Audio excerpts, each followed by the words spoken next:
तो ये सबसे पहले ये समझो ना, स्टैंडिंग वेव बनती कैसे है। तो कैसे बनती है उसका आंसर ये है, by superposition of by the superposition of two similar waves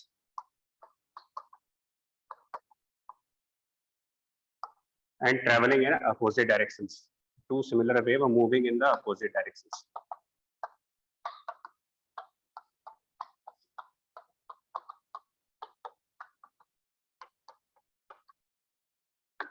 ये है आपका फर्स्ट पॉइंट। ट्रैवलिंग में बनने की जो कंडीशंस हैं वो ये है।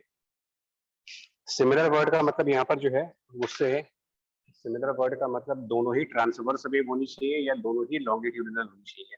मतलब इसमें ऐसा नहीं कर सकते कि एक ट्रांसवर्स ले लें और एक लॉन्गिट्यूडिनल कर दें, बोथ ट्रांसवर्स या बोथ लॉन्गिट्यूडिनल। और सिमिलर में एक और बात है कि उनके एम्पलीट्यूड सेम होने चाहिए, उनकी फ्रीक्वेंसी सेम होनी चाहिए, उनका वेवलेंथ, डायरेक्शन छोड़ करके बाकी सभी चीजें इनमें कॉमन होना चाहिए। ये नंबर 1 पॉइंट। नंबर 2 पॉइंट, इनकी कैरेक्टरिस्टिक्स क्या होती है, मतलब इनके प्रॉपर्टीज किस तरीके से आती है। तो उसके लिए एग्जांपल में प्रॉपर्टीज को समझने के लिए यहाँ पर एक एग्जांपल लेंगे जहां पर दो वेव्स कंसीडर करो।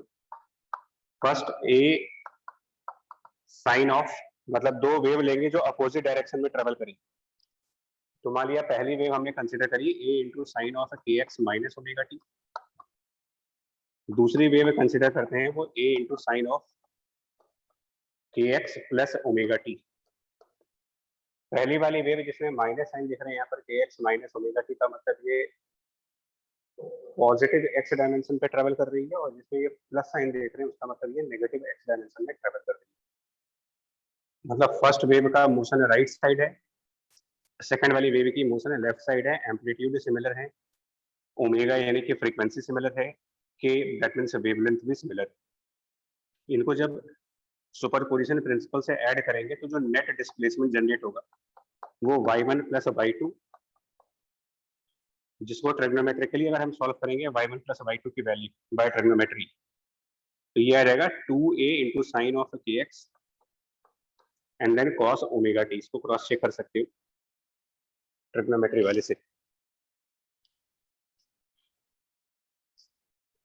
Yes sir. और ठीक, और ये जो नेट इक्वेशन आई है ना, इसको कहेंगे, ये नेट इक्वेशन ये कहलाएगी आपकी equation of standing wave for these two wave. मतलब ये जनरलाइज तो नहीं है, for for y1 and y2 अगर इस टाइप की इक्वेशंस होती हैं तो उनका रिजल्टेंट कुछ ये आएगा, बट प्रॉपर्टीज को समझने के लिए ये एग्जांपल सफिशिएंट है। ये आपका स्टैंडिंग वेव कहलाएगी।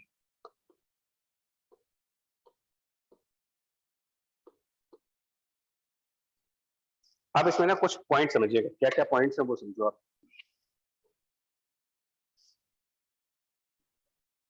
इसमें ये जो टर्म है आपका 2a साइन के एक्स का, 2a इंटू साइन के एक्स, ये जो फैक्टर वो दिख रहा है आपका 2a मल्टीप्लाइड बाय साइन के एक्स, इसको कहा जाता है एम्पलीट्यूड ऑफ स्टैंडिंग वेव।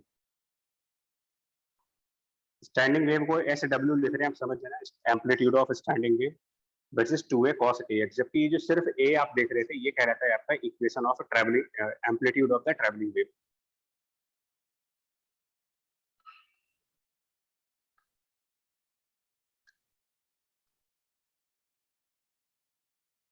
तो ऑब्जर्वेशन क्या क्या आ रहा है देखिए। जो आपका ट्रैवलिंग वेव है उसके अंदर एंगुलर फ्रीक्वेंसी ओमेगा, y2 के अंदर एंगुलर फ्रीक्वेंसी ओमेगा, और नेट डिस्प्लेसमेंट के अंदर भी वही वाला ओमेगा यूज हो रहा है। दैट मींस कि अगर सपोज ये वेव 50 हर्ट्ज की होगी, फॉर एग्जांपल ये वाली वेव 50 हर्ट्ज की होगी, तो जो आपको स्टैंडिंग वेव मिलेगी वो भी उतनी ही सेम फ्रीक्वेंसी की होगी। जिस फ्रीक्वेंसी की वेव 1 है उसी फ्रीक्वेंसी की वेव 2 है, और उसी फ्रीक्वेंसी की ये वाली वेव भी आएगी। फर्स्ट पॉइंट, तो उसको हम लिखते भी जा रहे हैं। पहला पॉइंट, फ्रीक्वेंसी, इसको स्मॉल एफ के सिंबल से डिनोट कर रहे हैं। Frequency of standing wave is same as the frequency of travelling wave, TW। Standing wave frequency same as the frequency of travelling wave. दूसरा point, amplitude of standing wave 2a sine के X आ रहा है जिसमें x का factor involve. Second point, that means कि amplitude of standing wave ASW, symbol थोड़ा सा समझिएगा, amplitude of standing wave position functions.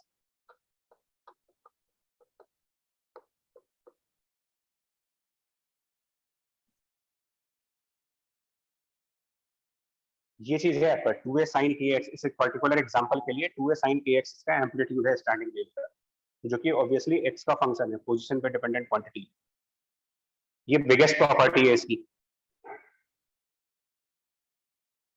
तीसरा पॉइंट जो इसमें कहा जाता है वो ये कहा जाता है कि जो एम्पलीट्यूड ऑफ स्टैंडिंग वेव जो कि पोजीशन x पे डिपेंडेंट क्वांटिटी है, इसकी लार्जेस्ट पॉसिबल वैल्यू, जैसे 2a sin kx की लार्जेस्ट पॉसिबल वैल्यू जो हो सकती है, मतलब स्टैंडिंग वेव के एम्पलीट्यूड की सबसे बड़ी वैल्यू, तो वो आंसर आ जाएगा maximum amplitude of standing wave.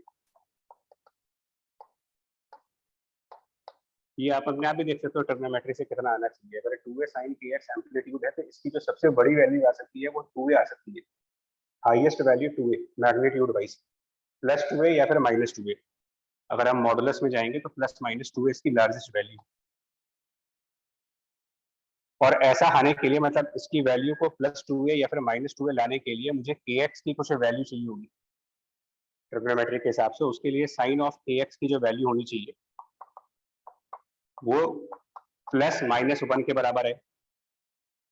और साइन kx अगर प्लस माइनस 1 है तो ट्रिग्नोमेट्री के हिसाब से आप kx निकाल सकते हो कितना होना चाहिए।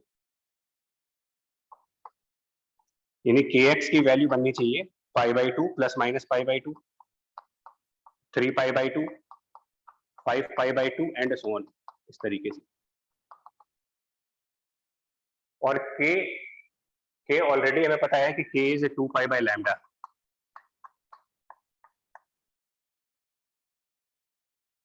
इसको यहाँ रखें ना 2π/λ, और उसके बाद x की वैल्यू को लैम्डा के फॉर्म में लेकर जाए, value of x in form of lambda.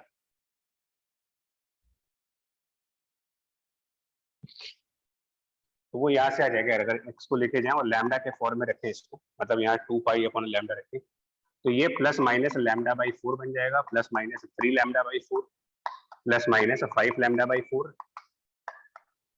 And इस तरीके से। मतलब आपको ये x की वो वैल्यूज मिल रही है, मतलब x मतलब पोजीशन, यानी कि पोजीशंस की ये वो पोजीशंस आइडेंटिफाई हो रही है जिन पोजीशंस पर एम्पलीट्यूड ऑफ स्टैंडिंग वेव सबसे ज्यादा है। और ये आपको पता होना चाहिए, मेरे ख्याल से ऑलरेडी जानते होंगे कि ऐसी पोजीशंस को हम क्या नाम देते हैं। जिन पोजीशंस पर स्टैंडिंग वेव के एम्पलीट्यूड की सबसे ज्यादा वैल्यू आ रही होगी उन पोजीशंस को टेक्निकली जो एंटी नोड का नाम दिया गया। राइट, ये स्टैंडिंग वेव के एंटी नोड कहलाते हैं आपकी। और मिनिमम बात करें अगर, मतलब इस एम्पलीट्यूड की मिनिमम वैल्यू कब आएगी? देखो ये भी कुछ उसी तरीके का है, इंटरफेरेंस टाइप का ही है। इंटरफेरेंस में भी हम ये देखते थे कि सब कंस्ट्रक्टिव इंटरफेरेंस जब होता था तो सबसे ज्यादा एम्पलीट्यूड आता था और डिस्ट्रक्टिव इंटरफेरेंस पर सबसे मिनिमम आता था। कुछ वैसा ही ये भी है, मतलब कुछ स्पेसिफिक पोजीशंस पर amplitude of standing wave maximum है जिनको एंटी नोड का नाम दीजिए, और मिनिमम 2a sin kx की मिनिमम वैल्यू जो कि 0 आएगी मैग्नीट्यूड में, तो उसको करने के लिए साइन ऑफ kx वो आपको नोड कहलाएंगे। मतलब नोड्स का मतलब हो गया positions of minimum amplitude, that is 0। इस केस में 0, 2a sin kx की मिनिमम वैल्यू 0, और वो कब आएगा जब साइन ऑफ kx की वैल्यू या तो 0 आ जाए, और साइन ऑफ kx जब 0 आएगा तो उसके लिए आपको kx की वैल्यू पुट करनी पड़ेगी 0 plus minus pi plus minus 2π and so on, इस तरीके से। इसमें भी आप k को 2π/λ रखो,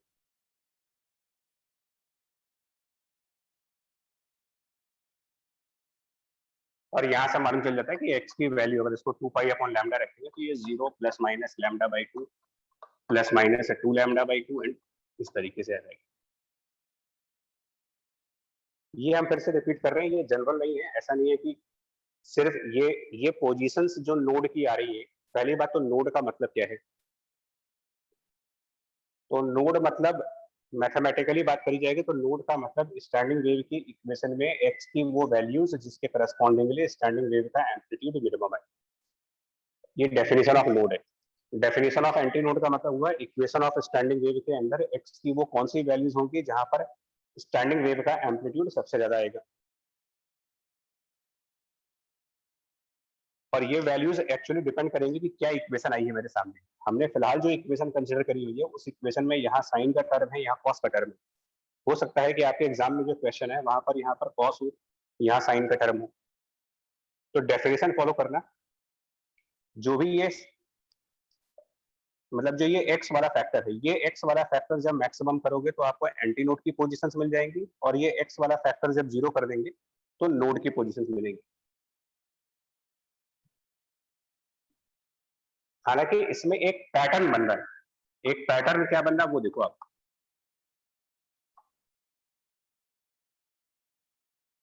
जैसे x बराबर 0, इस एग्जांपल में x की अगर हम बात करें x इक्वल टू 0, फिर x equal to lambda by 4, फिर x equal to lambda by 2, फिर x equal to 3 lambda by 4। अगर हम इन पोजीशंस के पैटर्न को वॉच करें तो x इक्वल टू 0 वो पोजीशन है जहां पर नोड है, लैम्डा बाई 4 वो पोजीशन है जहां पर एंटी नोड है, फिर लैम्डा बाई 2 वो पोजीशन हुई जहां पर नोड आ रहा है, फिर आपका 3 लैम्डा बाई 4 आएगा जहां पर एंटी नोड है। ये पैटर्न जनरलाइज, ये पोजीशन से जनरलाइज नहीं है, पोजीशन तो इक्वेशन पे डिपेंड करती है, बट ये पैटर्न जनरलाइज है कि एक नोड के बाद एंटी नोड मिलेगा आपको, एक एंटी नोड के बाद नोड मिलेगा, फिर एंटी नोड मिलेंगे, ये ऑल्टरनेट मिलेंगे, और तभी इसको पैटर्न कह रहे हैं। पैटर्न का मतलब कोई ऐसी चीज जो बार बार हो।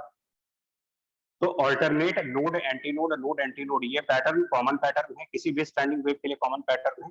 और नोटिस करने वाली बात यह है कि नोड और एंटी नोड के बीच में जो सेपरेशन है, नोड और एंटी नोड के बीच में, वो सेपरेशन आपका लैम्डा बाई 4 है। ये भी एक कॉमन पैटर्न है फॉर एवरी स्टैंडिंग वेव।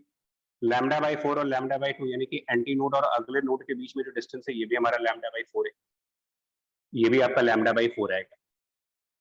तो ये एक जनरलाइज पैटर्न होगा, हर एक स्टैंडिंग वेव के अंदर ये होगा that alternate node and antinodes are alternate present, and the distance between the node and the next antinode or the antinode and the next node will be always lambda by 4। Physical मतलब बता दें, node का मतलब positions of zero amplitude, और anti node का मतलब positions of largest amplitude.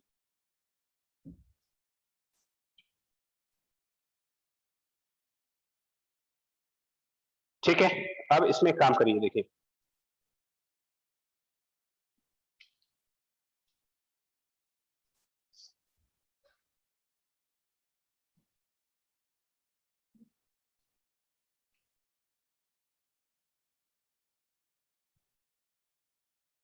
अब इसको समझाने के लिए ना कि नोड एंटी नोड का क्या मतलब है वो समझो आप।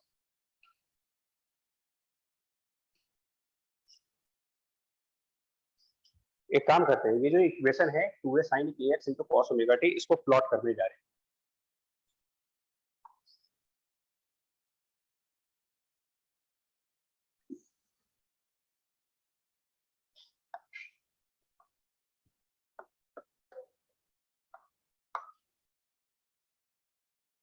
एक काम करते हैं, सबसे पहले हम प्लॉट करेंगे टाइम t इक्वल टू 0 लेकर के, चेक करते हैं क्या आंसर आएगा।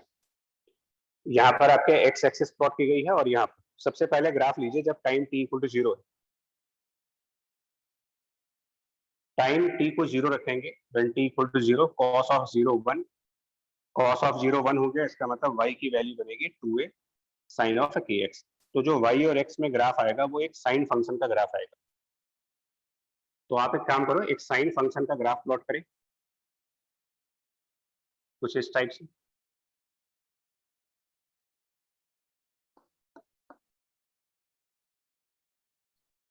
इस ये जो ग्राफ प्लॉट किया गया है, this is at the time t equal to 0, उस टाइम पर प्लॉट कर रहे हैं। और इस टाइम पर अगर हम देखें तो ये जो लार्जेस्ट वैल्यू है ये आपकी 2a के बराबर है, और ये जो लार्जेस्ट वैल्यू है नेगेटिव साइड पर, ये भी आपका 2a है, -2a है जस्ट।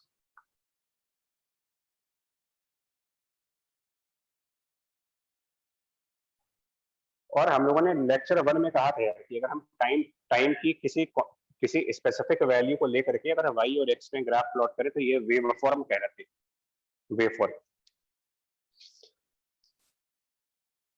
अब एक काम करो, आप इसमें कुछ टाइम बाद का ग्राफ लेते हैं। पहला ग्राफ t इक्वल टू 0 पे लिया है, दूसरा ग्राफ कंसीडर करेंगे जब टाइम की वैल्यू पाई अपॉन 2 ओमेगा हो।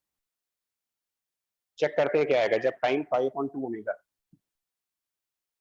Omega into pi upon 2 omega यानी cos पाई बाई 2 यानी cos 90 दैट मींस ये टर्म 0 आएगा। और अगर यहाँ पर 0 आ रहा है तो ये फैक्टर, इस फैक्टर में कोई भी वैल्यू आ रही हो, जब यहाँ पर 0 आ रहा है तो यहाँ पर कोई भी वैल्यू आ जाए, ये पूरा एक्सप्रेशन 0 आएगा, मतलब y नेट 0। y नेट 0 का मतलब उस टाइम पर y का जो ग्राफ बनेगा वो एक स्ट्रेट लाइन ग्राफ होगी। एक स्ट्रेट लाइन ग्राफ यहाँ पर प्लॉट कर रहे हैं, horizontal straight line graph. This is for the time t equals to pi upon 2 omega. फिर हम टाइम को पाई बाई ओमेगा रखते हैं, टाइम की next value pi upon omega. अब इस टाइम पर क्या होगा जब टाइम को पाई अपॉन ओमेगा रखेंगे तो यहाँ cos पाई का मतलब -1। जब यहाँ -1 आ जाएगा तो y नेट की value -2a sin kx। -2a sin kx का मतलब फिर से साइन का ग्राफ लगेगा, लेकिन उस साइन के ग्राफ के आगे एक नेगेटिव साइन होगा। तो यही साइन ग्राफ आप पलट करके दिखाओगे।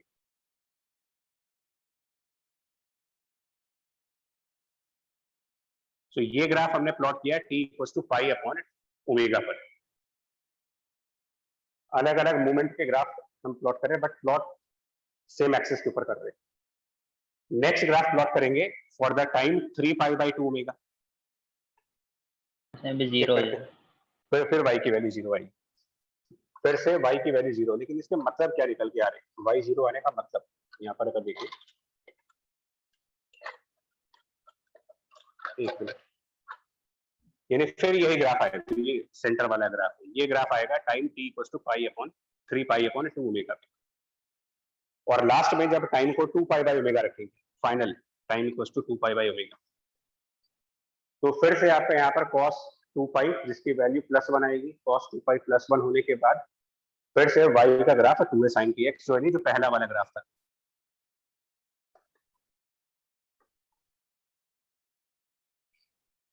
अब एक और बात समझने वाली है,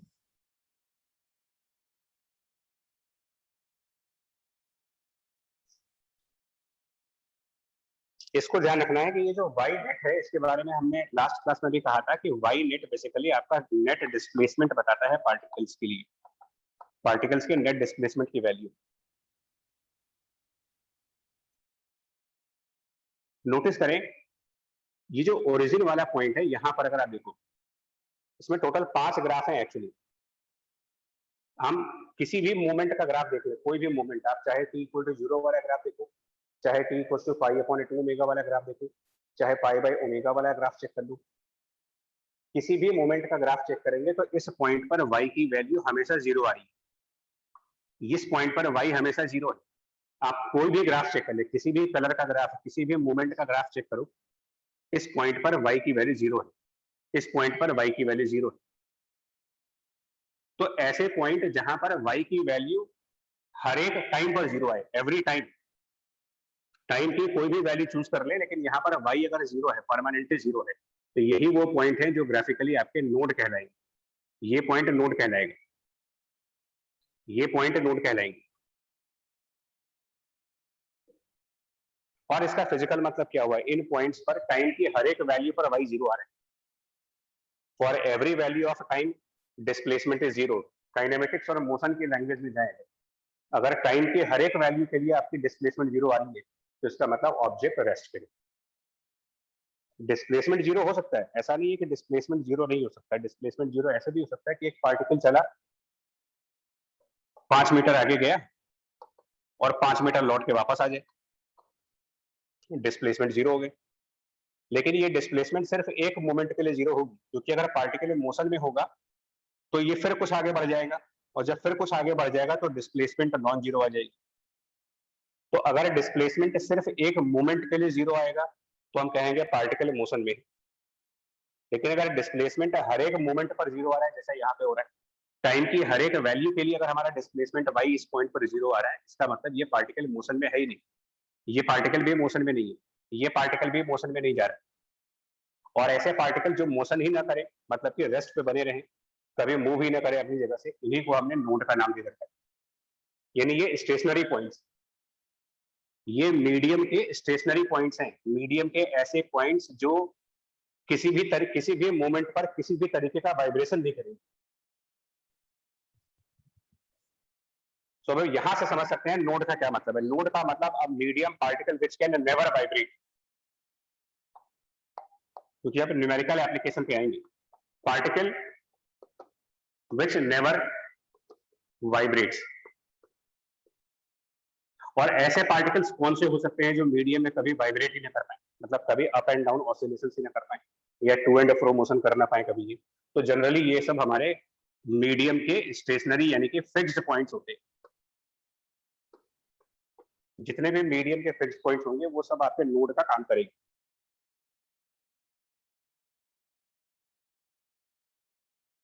अब एक और बात सुनिए, टाइम टी बराबर 2π/ω या कोई और टाइम, तो एक बार नोटिस करो हमारे पास जो इक्वेशन थी नेट डिस्प्लेसमेंट की, वो ये थी, नेट डिस्प्लेसमेंट की इक्वेशन है 2a sin of kx cos ωt।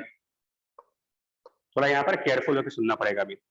Now kinematics कहती है कि अगर ये डिस्प्लेसमेंट है तो इसका डिफरेंशिएशन करने पर वेलोसिटी आ जाएगी। डिस्प्लेसमेंट को टाइम के रिस्पेक्ट में डिफरेंशिएट करेंगे तो वेलोसिटी आएगी। तो इसका मतलब वेलोसिटी ऑफ पार्टिकल्स,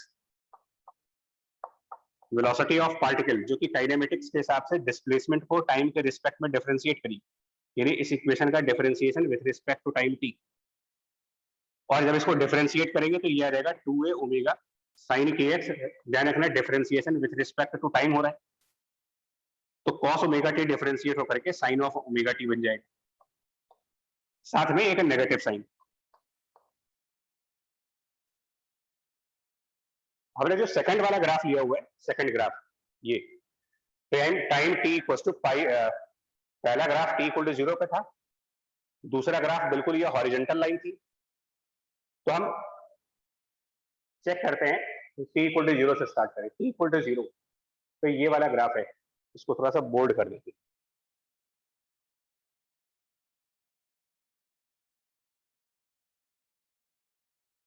ये ग्राफ है हमारा t इक्वल टू 0 का, इस पे जरा फोकस करिए।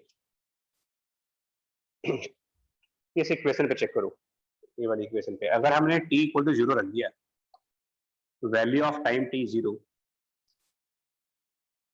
तो क्या फर्क पड़ता है हमें कि x की क्या वैल्यू रखी जा रही है। अगर यहाँ पर 0 आ रहा है तो वेलोसिटी 0 ही आएगी, यहाँ पर आप x की कोई भी वैल्यू पुट कर लो। साइन ओमेगा टी में अगर t 0 हो जाए, यानी कि साइन ऑफ 0, ये वैल्यू 0 आ गई। अब ये वैल्यू कुछ भी रहे, ये वैल्यू कुछ भी हो जाए, इधर 0 से मल्टीप्लाई कर रहे हो, तो इसका मतलब ये पूरा एक्सप्रेशन 0 आएगा, इररिस्पेक्टिव की x की क्या वैल्यू है। इसका मतलब क्या हुआ कि x की किसी भी वैल्यू के लिए वेलोसिटी 0 आएगी। अगर टाइम t 0 है तो x की कोई भी वैल्यू पुट की जाएगी, वेलोसिटी 0 ही आएगी। जिसका मतलब क्या हुआ, for every location, for every position the velocity will be 0।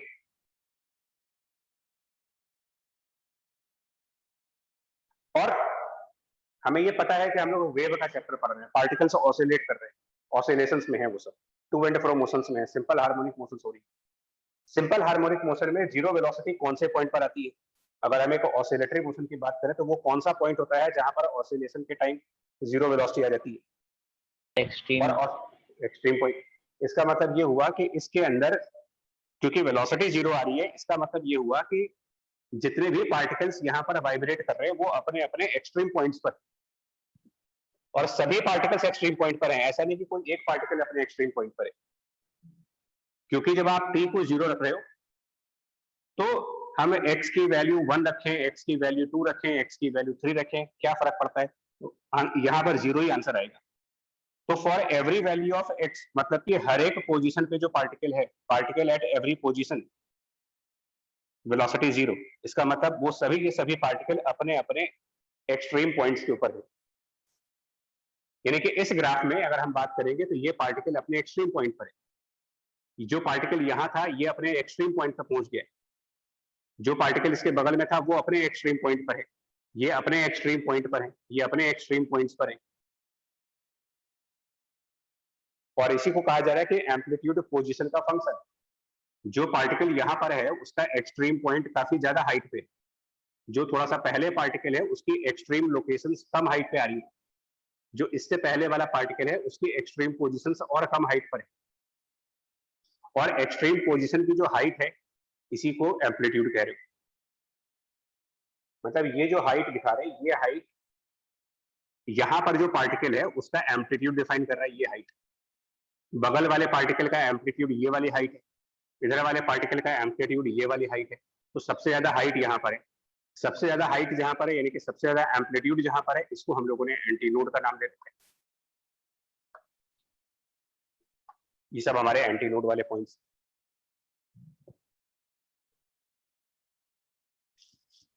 मतलब एक इंपॉर्टेंट फीचर सामने आ रहा है, वो ये आ रहा है कि स्टैंडिंग वेव के अंदर सभी पार्टिकल्स एक साथ रेस्ट पे आएंगे, एक साथ, आगे पीछे नहीं हो सकता। अगर एक पार्टिकल रुका तो सारे पार्टिकल रुकेंगे, स्टॉप करने का टाइम सबका कॉमन रहेगा, यानी कि पूरा मीडियम एक बार में स्टिल हो जाएगा, पूरा का पूरा मीडियम एक बार में रेस्ट में आएगा।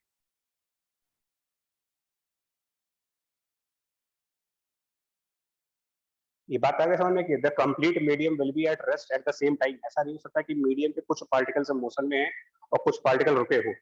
अगर एक पार्टिकल रुका हुआ है तो उस टाइम पर सभी पार्टिकल रुके हुए, पूरा पूरा मीडियम स्टेशनरी है। ये इसके थ्रू आ रहा है, समझ। Yes sir. ठीक है, अब ठीक, इसके बाद ये जो पैटर्न आपको समझाया है नोड और एंटी नोड का, जो पैटर्न आपने देखा है नोड और एंटी नोड का, इसको बड़े ध्यान से देखने वाला चीज है। मैं इसको भी बोल्ड कर रहा हूं,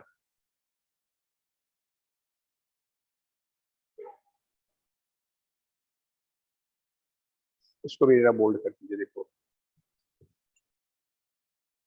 एक चीज नोटिस करने वाला है, पहले नोड और दूसरे नोड, फर्स्ट टू नोड के बीच में जितने भी पार्टिकल्स हैं, आप किसी पर्टिकुलर टाइम की बात करिए, suppose time t equal to 0, जिसका ग्राफ ये येलो कलर वाला है, टाइम t इक्वल टू 0 वाले ग्राफ को देखें तो फर्स्ट टू नोड के बीच में जो पार्टिकल्स हैं ये सब ऊपर की तरफ वाइब्रेट कर रहे हैं, इन सबका वाइब्रेशन ऊपर है।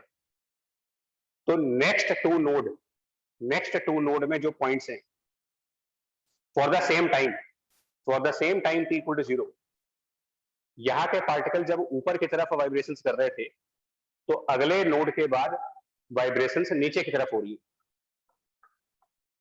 फिर इसके बाद वाले नोड पर वाइब्रेशन ऊपर हो रही है। ये किसी particular time t equal to 0 पर। किसी और टाइम पर चेक करें, हमने time t equal to pi by omega पे चेक किया, time equal to pi by omega पे, तो इस नोड और इस नोड के पॉइंट्स नीचे की तरफ वाइब्रेट कर रहे हैं। तो उसी ग्राफ के अंदर इस नोड और इस नोड के अंदर वाले पार्टिकल्स ऊपर वाइब्रेट कर रहे हैं, इधर वाले पार्टिकल्स नीचे वाइब्रेट कर रहे हैं। मतलब क्या हुआ कि ये पॉइंट, ये पॉइंट, ये पॉइंट, ये पॉइंट जिनको नोड कह रहे हैं, ये वो पॉइंट्स हैं जो कभी भी ऊपर नीचे वाइब्रेशन करेंगे ही नहीं। ये नेवर ऑसिलेटिंग पार्टिकल्स, ये पॉइंट, ये पॉइंट, ये पॉइंट नेवर ऑसिलेटिंग। इनके बीच में जो पार्टिकल्स हैं ये ऑसिलेट करेंगे, ये सब अब पैरेलल ऑसिलेशंस कर रहे हैं। एक नोड से अगले नोड के बीच जितने पार्टिकल्स हैं वो सब पैरेलली ऑसिलेट कर रहे हैं, बट उनमें क्या चीज डिफरेंट है और क्या चीज कॉमन है, क्या डिफरेंट क्या कॉमन, वो ये कि जब जितने पार्टिकल ऑसिलेट करेंगे, देखिए कुछ पार्टिकल जो कभी ऑसिलेट नहीं करेंगे उनको नोड कह दो, बाकी के पार्टिकल्स ऑसिलेट करेंगे, उनमें कुछ पार्टिकल्स ऐसे हैं जो सबसे ज्यादा एम्पलीट्यूड पर ऑसिलेट कर रहे हैं, उनको एंटी नोड का नाम दे दिया। बाकी के पार्टिकल्स अपनी अपनी पोजीशंस के हिसाब से, अपने अपने लोकेशंस के हिसाब से अपने ऑसिलेशन के एम्पलीट्यूड को डिफाइन कर रहे हैं। लेकिन कॉमन ये है कि उस ऑसिलेशन करते वक्त जब एक पार्टिकल अपने एक्सट्रीम पॉइंट पर पहुंच करके रुकेगा, तो जितने भी पार्टिकल ऑसिलेट कर रहे हैं वो सब स्टॉप कर जाएंगे, एक साथ स्टॉप हो जाएंगे।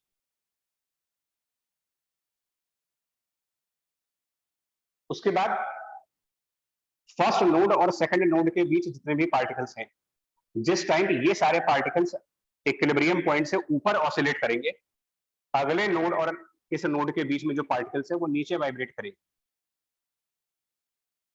फिर इधर वाले पार्टिकल्स ऊपर वाइब्रेट करेंगे।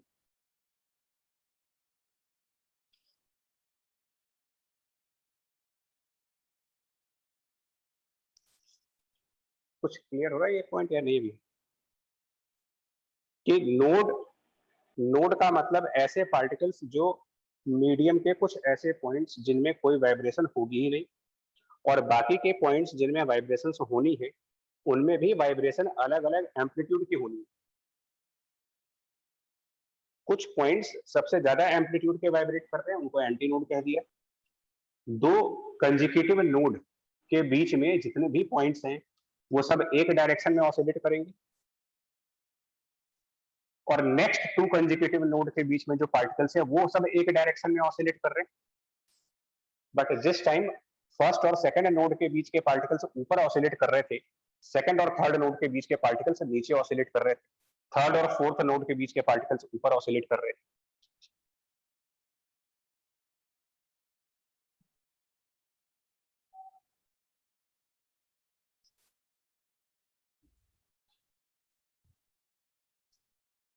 क्लियर है पॉइंट?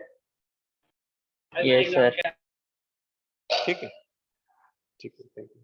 अब अगला देखिए आप इसकी पॉइंट।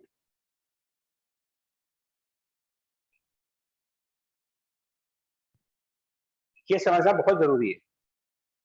तो अगर हमसे कहा जाए कि स्टैंडिंग वेव बेसिकली है क्या चीज, अगर हमसे कोई पूछे कि व्हाट स्टैंडिंग वेव को आप सिंपल लैंग्वेज में क्या बोल सकते हैं, तो स्टैंडिंग वेव को मैं सिंपल लैंग्वेज में ये कह सकता हूँ कि it is collection of multiple vibrations, collection of the vibration of multiple particles. कई सारे पार्टिकल्स हैं जो एक पैटर्न में ऑसिलेशन कर रहे हैं, और उन ऑसिलेशंस का जो कंबाइंड पैटर्न है उसको स्टैंडिंग वेव बोला। उस पैटर्न में कुछ पॉइंट्स जो कभी ऑसिलेट नहीं करेंगे और कुछ पॉइंट्स जो सबसे ज्यादा ऑसिलेट करेंगे, इनको हमने नोड एंटी नोड से डिफरेंशिएट कर दिया।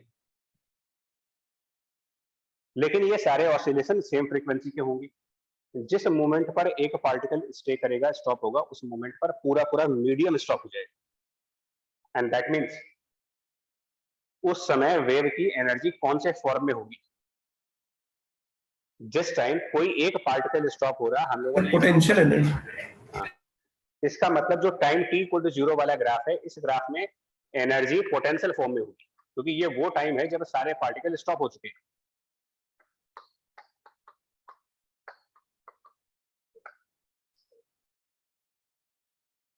यानी जिस टाइम पर वेलोसिटी 0 आ जाए, और ये सिंपल है, वेलोसिटी कब 0 आएगी हम यहाँ से देख सकते हैं, जब sin ओमेगा t 0 आएगा। तो sin ओमेगा t कब 0 आएगा? sin ओमेगा t 0 आने के लिए t = 0 या फिर और कुछ वैल्यूज आएगी। तो जिस टाइम पर वेलोसिटी 0, ये वो टाइम होता है जब वेव की पूरी पूरी एनर्जी पोटेंशियल एनर्जी के फॉर्म में हो, और जिस टाइम पर वेलोसिटी की सबसे ज्यादा वैल्यू है, मतलब ये sin ओमेगा t की वैल्यू सबसे ज्यादा है, यानी कि +1 या फिर -1, ये वो टाइम होगा जब वेव की पूरी पूरी एनर्जी काइनेटिक एनर्जी के फॉर्म में। और ऐसा कब होगा? ऐसा कब होगा कि वेलोसिटी की मैक्सिमम वैल्यू,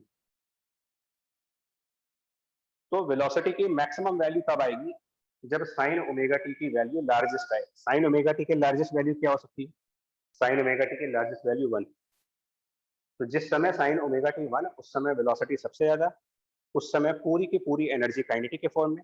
लेकिन जब sin ओमेगा t 1 होगा तो cos ओमेगा t 0 होगा, और जब cos ओमेगा t 0 होगा तो y की वैल्यू 0 आएगी। y की वैल्यू 0 आने का मतलब सभी के सभी पार्टिकल्स अपने मीन पॉइंट पर, because the y is the displacement from the mean point. यानी जिस समय सभी पार्टिकल्स अपने मीन पॉइंट पर हैं, यानी जिस समय सभी पार्टिकल्स के लिए y की वैल्यू 0 आ रही है, वो टाइम होता है जब वेव की पूरी एनर्जी काइनेटिक के फॉर्म में हो। और इस ग्राफ के अंदर ऐसा कहाँ पे हो रहा है? इसमें वो कौन सा ग्राफ है जिसमें y की वैल्यू सभी के लिए 0 आ रही है? t = π/2 omega. Pi by 2 omega, इसको भी थोड़ा सा बोल्ड कर दीजिए। ये जो ग्राफ है पाई बाय 2 ओमेगा वाला, पाई बाय 2 ओमेगा का ग्राफ, इस ग्राफ में यहाँ पर भी y0, यहाँ भी y0, यहाँ भी, इन सभी पॉइंट्स पर y0 है। तो जब सभी पॉइंट्स पर y0 है, इसका मतलब cos ओमेगा t 0 है, इसका मतलब sin ओमेगा t 1 है, इसका मतलब वेलोसिटी मैक्सिमम है, इसका मतलब यहाँ पर एनर्जी काइनेटिक के फॉर्म में। सिंपल सा लैंग्वेज है, when the displacement of every particle is 0, the wave energy is kinetic. When the velocity of every particle is 0, the wave energy is potential. और इनके बीच का कोई मूवमेंट ले अगर, जैसे इस पर्टिकुलर एग्जांपल में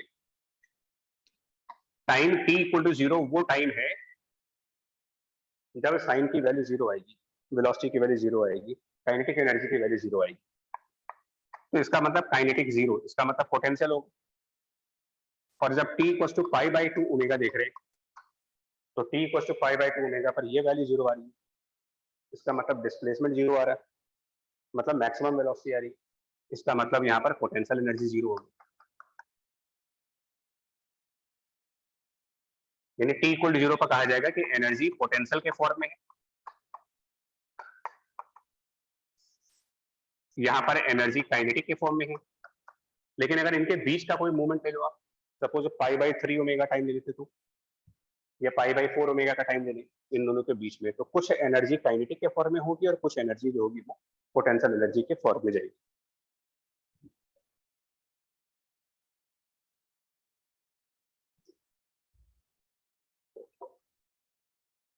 बोलो बच्चे। Yes sir. Yes sir. ठीक है, चलिए थैंक यू।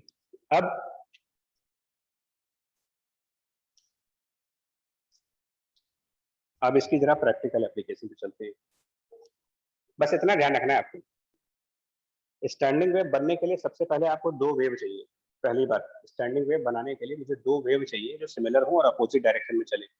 फिर ऐसी दो वेव मिलने के बाद होता क्या है, तो जब ऐसी दो वेव मिल जाती हैं तो होता ये है कि पूरे मीडियम में कुछ पार्टिकल्स अब कभी भी वाइब्रेशंस करेंगे नहीं, और बाकी के पार्टिकल अपनी अपनी पोजीशंस के हिसाब से वाइब्रेट करते हैं अपने एम्पलीट्यूड के हिसाब से। पॉइंट है, दो वेव अपोजिट डायरेक्शन में आएंगी कैसे? वो क्या तरीका होता है जिसमें हम दो वेव अपोजिट डायरेक्शन में जनरेट कर सकें ताकि हमें स्टैंडिंग वेव मिले। बिकॉज स्टैंडिंग वेव लाने की जो रेसिपी है वो रेसिपी यही है कि आपको दो वेव चाहिए। अब दो वेव कैसे लाते हैं सर? एक स्ट्रिंग को दो तरफ से पकड़ लेंगे और उससे वेव्स बनाएंगे दोनों तरफ। नहीं, दोनों तरफ पकड़ लेंगे। एक्चुअली इसमें क्या होता है, देखिए, जो स्टैंडिंग वेव स्ट्रिंग्स में बनती है, अब आपको दो तीन बातें बस समझनी पड़ेगी क्योंकि न्यूमेरिकल कर पाए। न्यूमेरिकल करने के लिए कुछ पॉइंट सुनने बहुत जरूरी है। देखो, अगर हम एक स्ट्रिंग चूज करें,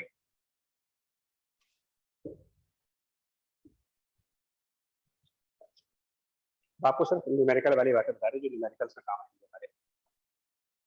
हमने कोई एक स्ट्रिंग ली और स्ट्रिंग का मतलब हमारा मीडियम, उसको हमने एक साइड में परमानेंटली फिक्स्ड कर दिया। इस साइड परमानेंटली फिक्स्ड कर दो आप, और दूसरे एंड पर क्या करिए, एक ट्यूनिंग फोर्क से कनेक्ट कर दिए इसको। अब ट्यूनिंग फोर्क का क्या काम होता है भाई? ट्यूनिंग फोर्क क्यों लगाया जाता है? सोर्स होता है फ्रीक्वेंसी। हाँ, तो यहाँ पर आपने एक ट्यूनिंग फोर्क लगाया मान लो आपने, और ट्यूनिंग फोर्क की अपनी एक फ्रीक्वेंसी होती है, एक प्री डिफाइंड फ्रीक्वेंसी होती है ट्यूनिंग फोर्क की एफ। हमने क्या किया, स्ट्रिंग के एक एंड को ट्यूनिंग फोर्क के साथ अटैच कर दिया। इसको प्रॉन्ग बोलते हैं, इसका ट्यूनिंग फोर्क की आर्म्स बोलते हैं, प्रॉन्ग बोलते हैं। और हमने क्या किया, स्ट्रिंग का एक पॉइंट ट्यूनिंग फोर्क के एक एंड वाले पॉइंट से अटैच कर दिया, और हमने ट्यूनिंग फोर्क को वाइब्रेट किया। तो हमारा जब ट्यूनिंग फोर्क वाइब्रेट करेगा, समझाते पूरी कहानी बहुत ध्यान सुनिएगा, एक बार समझने की दिक्कत है बस। स्ट्रिंग का एक एंड परमानेंटली फिक्स कर दो, स्ट्रिंग के दूसरे एंड पर आपने क्या किया, एक ट्यूनिंग फोर्क अटैच की जिसकी फ्रीक्वेंसी एफ, और ये पॉइंट जो ट्यूनिंग फोर्क से अटैच्ड है ये ऊपर नीचे वाइब्रेट करता है, बिकॉज ये ट्यूनिंग फोर्क जो होती है अप एंड डाउन वाइब्रेट होती है, ऐसे ऊपर नीचे चिमटे की तरह से होती है, जैसे तो रोटी सेकने वाला चिमटा है। तो ये वाला पॉइंट ऊपर नीचे वाइब्रेट करता है, लेकिन यहाँ पर जो वाइब्रेशन हम करवाते हैं वो ऑलमोस्ट जीरो एम्पलीट्यूड की, एग्जैक्टली जीरो तो नहीं बट नियरली जीरो एम्पलीट्यूड का वाइब्रेशन यहाँ पर करवाते हैं। तो जो हमारा ट्यूनिंग फोर्क है इसको हम साइंस के लैंग्वेज में बोलते हैं ड्राइवर। ड्राइवर इसका मतलब, इसका काम क्या होता है, ट्यूनिंग फोर्क का क्या काम है यहाँ पर? तो ट्यूनिंग फोर्क के दो काम है। इस एक एंड पर बहुत ही कम एम्पलीट्यूड का वाइब्रेशन जनरेट कर दिया जाए, जिससे कि वो वाइब्रेशन एक डिस्टरबेंस बन करके इस स्ट्रिंग में ट्रेवल करे और फिर इस पॉइंट से वो रिफ्लेक्ट होकर के वापस आ जाए। तो ड्राइवर का मतलब जो वेव को ड्राइव करे, यानी यहां से कोई एक वेव होगी जो वेव इस फिक्स पॉइंट की तरफ जाएगी, फिर इस पॉइंट से वो वेव रिफ्लेक्ट हो जाएगी, जाने वाली वेव और रिफ्लेक्ट होने के बाद आने वाली वेव उनके सुपरपोजिशन से इस स्ट्रिंग के अंदर एक स्टैंडिंग वेव बन जाएगी।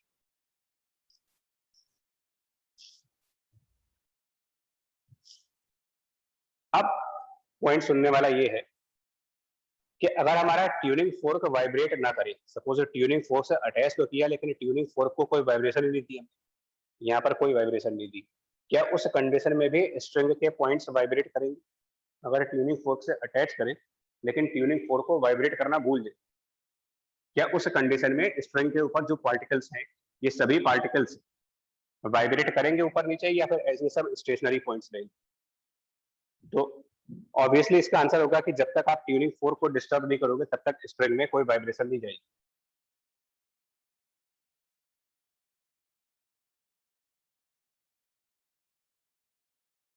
ठीक है यहाँ पर? Yes sir. यस क्वेश्चन सुनना। अब क्या होता है कि जो ट्यूनिंग फोर्क आप लगाते हो ना, इसकी कुछ सेलेक्टेड फ्रीक्वेंसीज ही है। इस ट्यूनिंग फोर्क की कुछ सेलेक्टेड फ्रीक्वेंसीज होती हैं जिससे कि आप यहाँ पर एक परमानेंट और एक स्टेबल स्टेशनरी वेव का पैटर्न बना सकते हो। स्टेशनरी वेव का पैटर्न क्या है? स्टेशनरी वेव का पैटर्न है ऑल्टरनेट नोड एंटी नोड मिले। तो ये जो पैटर्न ऑफ स्टैंडिंग वेव है जिसमें मुझे ऑल्टरनेट नोड चाहिए, ऑल्टरनेट एंटी नोड चाहिए, इस पैटर्न को स्टेबलाइज करने के लिए, परमानेंट रखने के लिए हमें फ्रीक्वेंसी की कुछ सेलेक्टेड वैल्यूज मिलती है,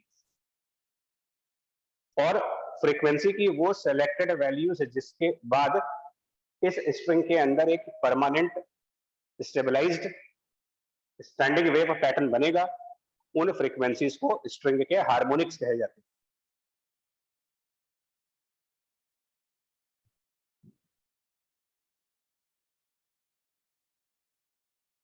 तो अब फ्रीक्वेंसी की वो कौन कौन सी सेलेक्टेड वैल्यूज हैं जिसके बाद मुझे स्ट्रिंग में स्टेबलाइज्ड स्टेशनरी पैटर्न मिलेगा। मैं बार बार वर्ड यूज कर रहा हूँ स्टेबलाइज्ड। वैसे तो आप किसी भी फ्रीक्वेंसी का ट्यूनिंग फोर्क लेकर के आ जाओ, इसके अंदर स्टैंडिंग वेव बन जाए, लेकिन होगा क्या? स्टैंडिंग वेव बन जाएगी, क्या मतलब क्या है? स्टैंडिंग वेव बन जाने का मतलब ये है कि इसके अंदर नोड एंटी नोड मिल जाएंगे आपको फॉर एनी फ्रीक्वेंसी। लेकिन क्या होगा, अगले ही मोमेंट पर नोड की पोजीशन बदल करके कहीं और पहुंच जाएगी, एंटी नोड की पोजीशन बदल करके कहीं और हो जाएगी। मतलब एंटी नोड और नोड की जो पोजीशंस हैं वो फ्रीज नहीं हो पाएंगी, वो पोजीशंस बदलती रहेंगी, कभी यहाँ नोड मिलेगा, कभी यहाँ नोड मिलेगा, कभी यहाँ नोड मिलेगा। तो वो स्टेबलाइज पैटर्न नहीं है। स्टेबलाइज पैटर्न का मतलब होता है कि एक बार जिस पॉइंट पर नोड बन गया अब वो हमेशा नोड रहे। अगर नोड की लोकेशन बदलती जा रही है टाइम के साथ साथ, तो पहली बात तो वो पैटर्न नहीं है। पैटर्न का मतलब समथिंग जो कि परमानेंटली स्टे करे हमारे सामने।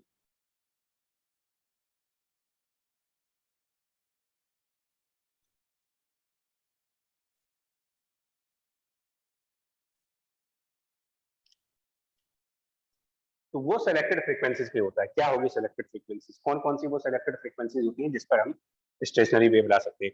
और मैंने एक लाइन बोली थी, इस पर ध्यान से सुनने वाला था। हमने कहा था कि ट्यूनिंग फोर्क को ऑलमोस्ट जीरो एम्पलीट्यूड देंगे। एग्जैक्टली जीरो तो नहीं दे सकते, बट लगभग 0 एम्पलीट्यूड का ऑसिलेशन देंगे यहाँ। और एक चैप्टर पहले हुआ था कि जब किसी फिक्स पॉइंट पर वेव रिफ्लेक्ट होती है, क्या करेगा, फिक्स पॉइंट से जब भी कोई वेव रिफ्लेक्ट होती है, उसमें एक बात बताई गई कि अगर क्रस्ट वाला पार्ट जाता है वहां पर और ये पॉइंट फिक्स्ड हो, तो इससे पलट करके जो वेव आती है, मतलब रिफ्लेक्ट होकर के जो वेव आती है, वो 180 डिग्री के फेज डिफरेंस पे आती है। मतलब कि अगर पॉजिटिव ए एम्पलीट्यूड जाएगा तो पलट करके -a का एम्पलीट्यूड आएगा, रिवर्स हो जाता है, reflection from fix and.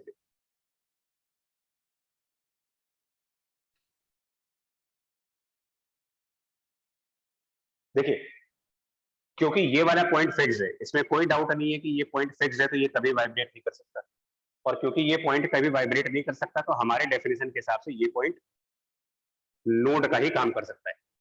Node मतलब a point which can not vibrate. जो यहाँ वाला पॉइंट है, इसके बारे में बात करिए, जहां पर ट्यूनिंग फोर्क लगाई है, क्या इस पॉइंट पर कोई वाइब्रेशन होंगी ऊपर नीचे? क्योंकि ट्यूनिंग फोर्क ने तो इसको वाइब्रेट किया था, हल्का सा ऊपर वाइब्रेट किया था इसको। लेकिन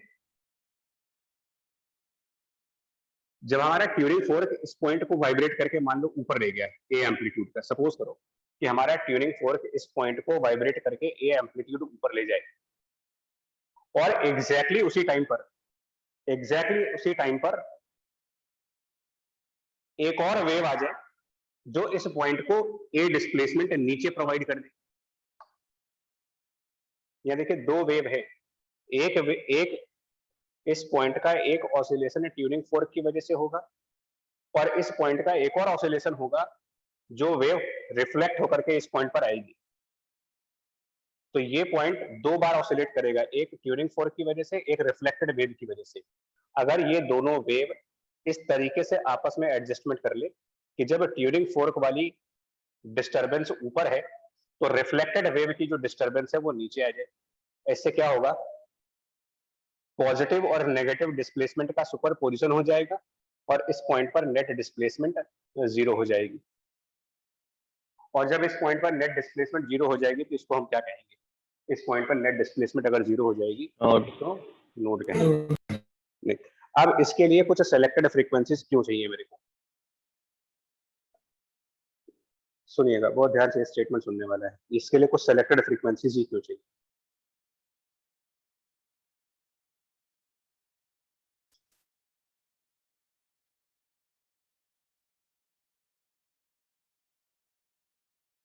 चेक करो, सपोज फ्रीक्वेंसी, अभी मैं इसका डेरिवेशन भी करके दिखा दूंगा ऐसा क्यों होगा।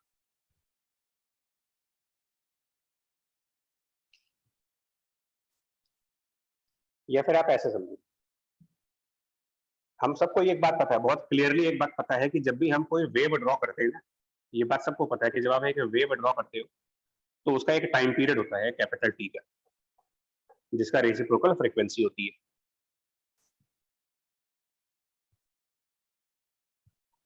कुछ क्वेश्चंस अगर आप आंसर दे दोगे तो अच्छा रहेगा, नहीं तो फिर मैं तो डायरेक्ट बता दूँ।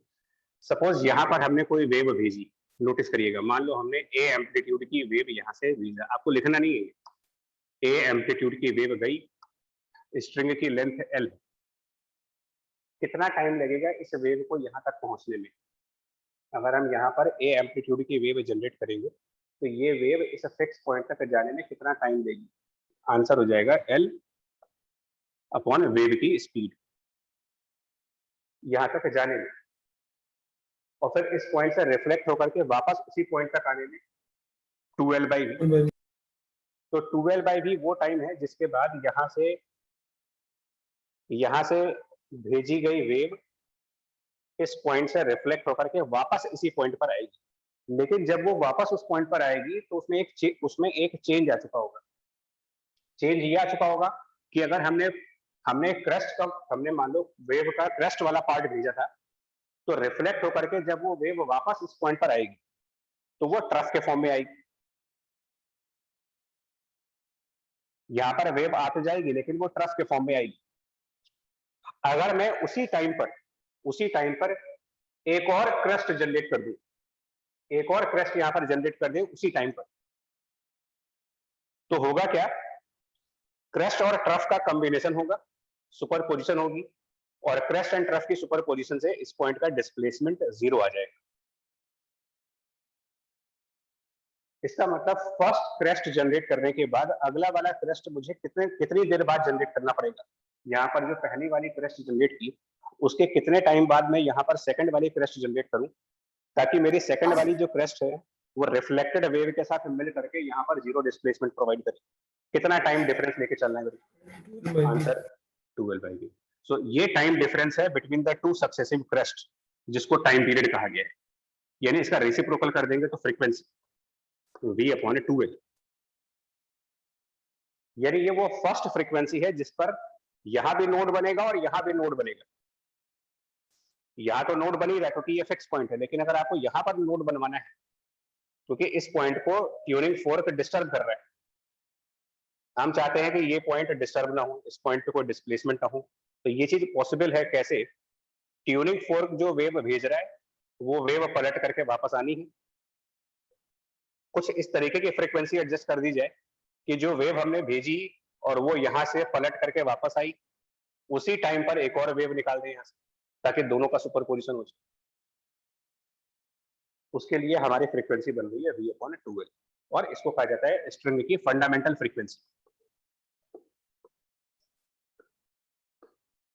ये हमारी फंडामेंटल फ्रीक्वेंसीज में जाएगी।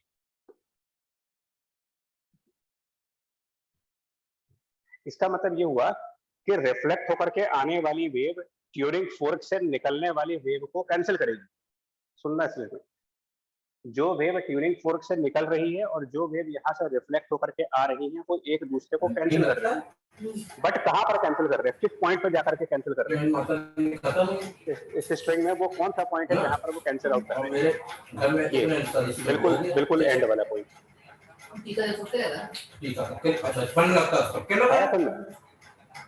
Yes, sir. भाई किसी की बातें हो रही बंद कर लो यार। Sir. ये फिजिकली समझना बहुत जरूरी है, मैथमेटिकली तो कोई भी समझा सकता है कि हम क्या करना चाह रहे हैं। हम रिफ्लेक्टेड वेव से अपनी इंसिडेंट वेव को कैंसिल करना चाह रहे हैं इस पॉइंट के ऊपर। हम ये चाहते हैं कि ये इस पॉइंट पर इंसिडेंट और रिफ्लेक्टेड वेव कैंसिल कर दें और ये पॉइंट नोड बन जाए। तो ऐसा करने के लिए फ्रीक्वेंसी की वैल्यू चाहिए v/2l।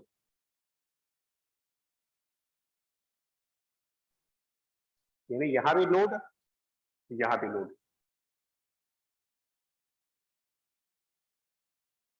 अब मान लो हम ये चाहते हैं, ये हमारी फंडामेंटल फ्रीक्वेंसी है। अब आप खुद समझ जाओगे, इसके बाद मैं दूसरे तरीके से भी समझाऊंगा इसे। मैं ये चाहता हूं कि जो वेव यहां से रिफ्लेक्ट होकर के आ रही है और जो वेव हम ट्यूनिंग फोर्क से भेज रहे हैं वो स्ट्रिंग के मिड पॉइंट पर जाकर के एक दूसरे को कैंसिल करे। मान लो ऐसा चाहते हैं कि वो मिड पॉइंट पर कैंसिल हो, तो इसके लिए मुझे किस तरीके से वेव जनरेट करनी चाहिए? L की जगह L/2 कर दें। L की जगह L/2, हाँ राइट, कर सकते हैं। तो ये हमारी अपनी रिक्वायरमेंट्स है कि हम लोग कहाँ चाहते हैं वेव, उस हिसाब से फ्रीक्वेंसी एडजस्ट करनी होती है।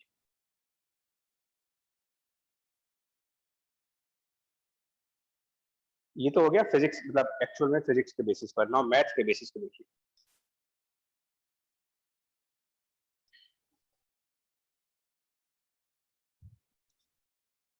हम इसके अंदर एक स्टैंडिंग वेव चाहते हैं। सुनना, हमें हमें हमारी कंडीशन ये है कि हम इस स्ट्रिंग में एक स्टैंडिंग वेव चाहते हैं और इस कंडीशन के ऊपर चाहते हैं कि यहाँ भी नोड रहे और यहाँ भी नोड रहे। ये मेरी कंडीशन, इनको बोलते हैं बाउंड्री कंडीशंस। मतलब we want to set up standing wave, we wanted to set up a standing wave with node at both end। ये आपकी कंडीशन है कि हमें दोनों तरफ नोड चाहिए।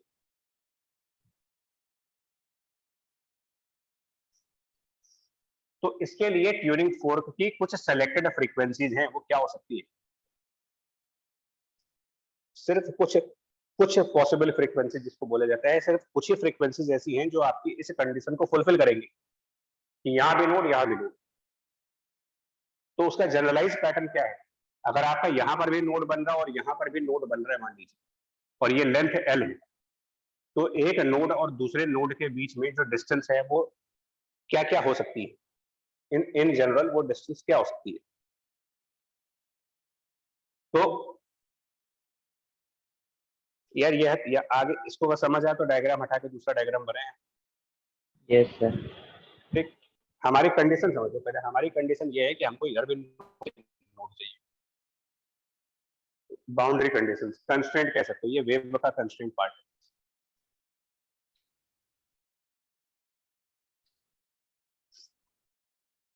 तो ये हो सकता है, देखिए अगर आपको दोनों तरफ नोड चाहिए, यहां पर भी नोड हो यहां भी नोड हो,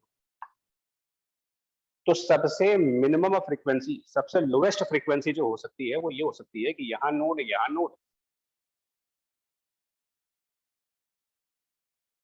और बीच में एक एंटी नोड हो, क्योंकि ये पैटर्न है, दो नोड के बीच में एंटी नोड बनना ही बनना है।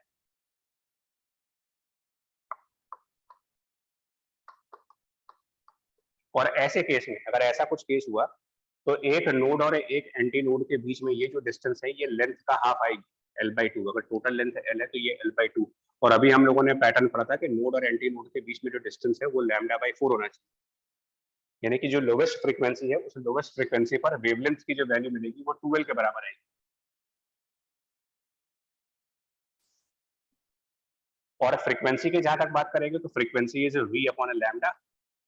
और क्योंकि ये स्ट्रिंग है तो स्ट्रिंग में v का फॉर्मूला होता है √T/μ और लैम्डा की जगह 2L। ये आपका लोवेस्ट फ्रीक्वेंसी है जिसके अंदर दोनों एंड पॉइंट पे नोड है और सेंटर पॉइंट पर एंटी नोड है। नेक्स्ट फ्रीक्वेंसी क्या हो सकती है अगर हम बात करें, नेक्स्ट हायर फ्रीक्वेंसी। ध्यान रखना आपकी एक कंडीशन परमानेंट है, एंड पॉइंट्स पे नोड बनना ही है, ये आपकी बाउंड्री कंडीशन है।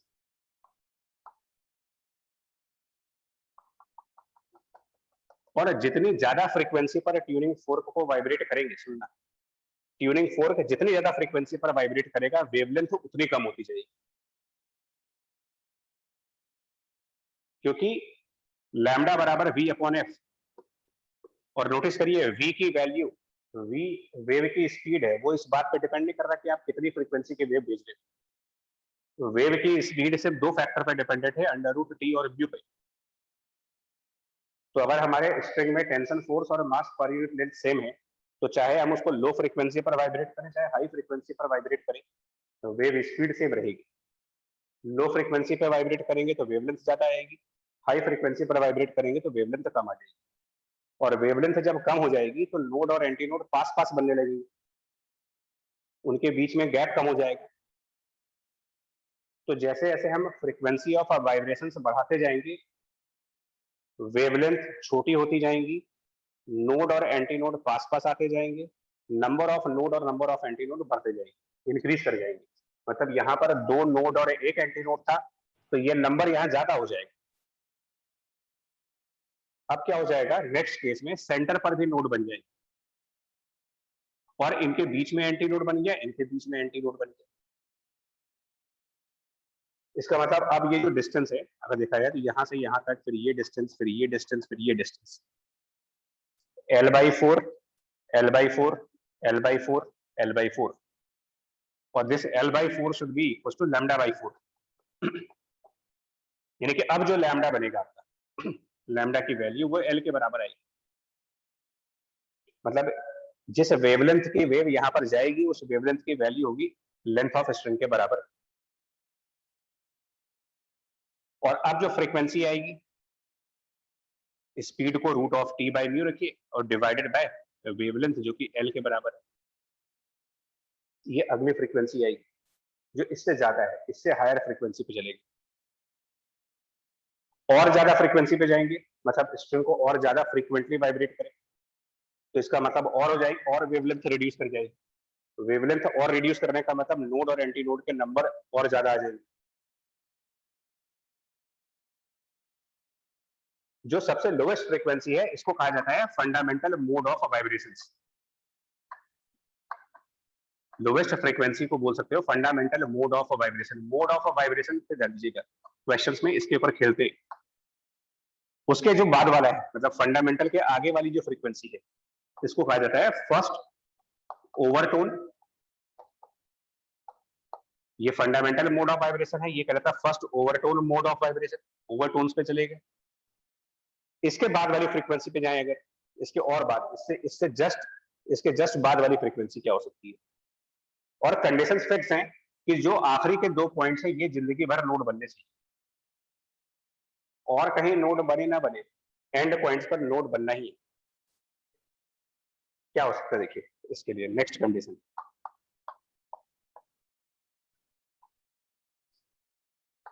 तो ये नोड, इधर नोड, टोटल लेंथ L,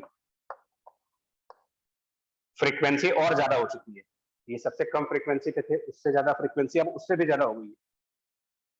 तो जब और ज्यादा फ्रीक्वेंसी है तो वेवलेंथ और कम हो गई, नोड एंटी नोड और पास पास आ गए, number of node anti node पहले से ज्यादा हो जाएंगे। तो दो नोड तो परमानेंट है, एक नोड सेंटर पे बना था, मतलब टोटल 3 नोड थे, अब 4 नोड आएंगे। तो एक नोड, यहाँ पर एक नोड, और नोड के बीच एंटी नोड, नोड और नोड के बीच एंटी नोड, नोड और नोड के बीच में एंटी नोड।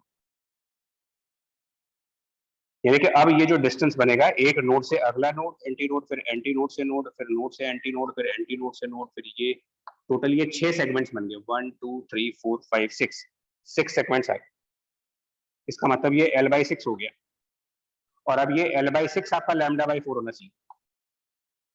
यानी 9 लैम्डा की वैल्यू पूछी जाए तो अब इस लैम्डा की वैल्यू बनेगी अगले वाले मोड में जाकर के, नेक्स्ट मोड में, लैम्डा L/6 बराबर λ/4, ये हो जाएगा 12/3। यानी कि अब 12/3 वेवलेंथ की वेव चलेगी। और फ्रीक्वेंसी की जो बात करेंगे तो फ्रीक्वेंसी बराबर स्पीड जो कि √T/μ है, डिवाइडेड बाय दिस वेवलेंथ,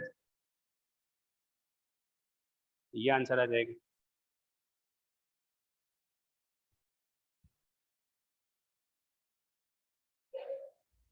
इसका मतलब ये होता है कि स्ट्रिंग कौन सा मोड अपने वाइब्रेशन के लिए चूज करेगी, मतलब स्ट्रिंग को कैसे मालूम चलेगा कि मुझे फंडामेंटल मोड में वाइब्रेट करना है, कि मुझे इस मोड में वाइब्रेट करना है, कि इस मोड में वाइब्रेट करना है, ये स्ट्रिंग को मालूम कैसे चलते हैं। तो ये मालूम चलते हैं जब आप यहाँ पर ट्यूनिंग फोर्क को वाइब्रेट कराते हो, तो ट्यूनिंग फोर्क की वाइब्रेशनल फ्रीक्वेंसी वो डिसाइड होती है, वो डिसाइड करती है कि स्ट्रिंग कौन से मोड में वाइब्रेट करेगी। एक एग्जांपल देखो, ये भी समझा। बट उससे पहले ये जो आपका आंसर आया, ये सेकंड ओवरटोन कहलाएगा। Fundamental first overtone, second overtone.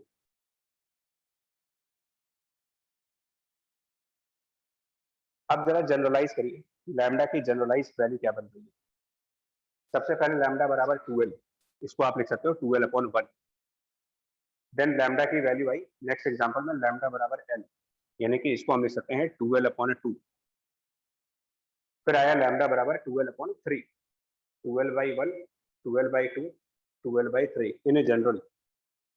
In general जो वेवलेंथ आएंगी वो हो जाएंगी 2L divided by small n, in general. n equal to 1 है तो फंडामेंटल है, n इक्वल टू 2 है फर्स्ट ओवरटोन है, n equal to 3 second overtone. नाम पे जरा ध्यान देना।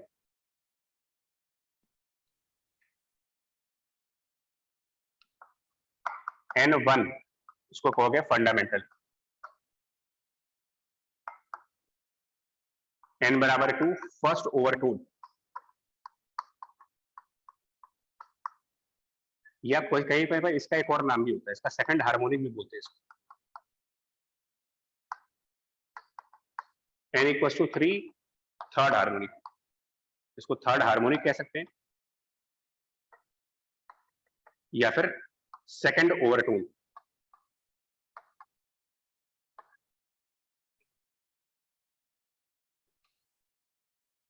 अब प्रॉपर एग्जांपल सुनिएगा, प्रॉपर समझ गए तो मतलब स्टैंडिंग वेव क्लियर है, नहीं समझ आया फिर प्रॉब्लम है। सपोज, मतलब ये कैसे मालूम चलेगा कि स्ट्रिंग का मोड ऑफ वाइब्रेशन क्या होगा, इसका आंसर सुनिए। सपोज एक स्ट्रिंग है और इस स्ट्रिंग में एक टेंशन फोर्स है, आपको समझाते हैं प्रोसेस क्या होता है। स्ट्रिंग है मान लीजिए, और स्ट्रिंग में टेंशन फोर्स की वैल्यू दी गई है और म्यू की वैल्यू दी गई है। सपोज म्यू 4 ग्राम पर सेंटीमीटर, 4 ग्राम पर सेंटीमीटर, और जो टेंशन फोर्स है इसके अंदर वो आपको दे रखा है 160 न्यूटन, मान लेते हैं 160 न्यूटन की टेंशन फोर्स, 4 ग्राम पर सेंटीमीटर इसका मास पर यूनिट लेंथ।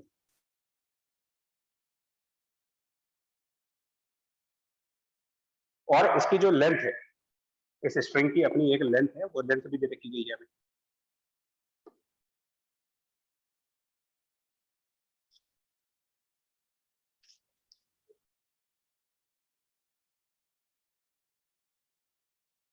सपोज जो लेंथ है वो 1 मीटर है, एग्जाम्पल के फॉर्म में ले रहे सब कुछ।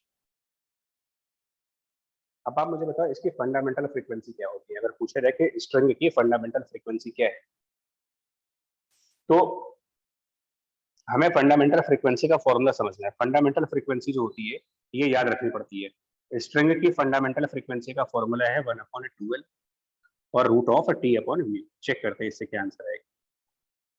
तो 1/12 रूट t/μ अगर हम चेक करें, जिसको कि फंडामेंटल फ्रीक्वेंसी बोल रहे हैं, तो वैल्यूज रखें, लेंथ की वैल्यू 1, टेंशन की वैल्यू 160, और ये 4 ग्राम पर सेंटीमीटर है, जिसको किलोग्राम पर मीटर में लेके जाएंगे।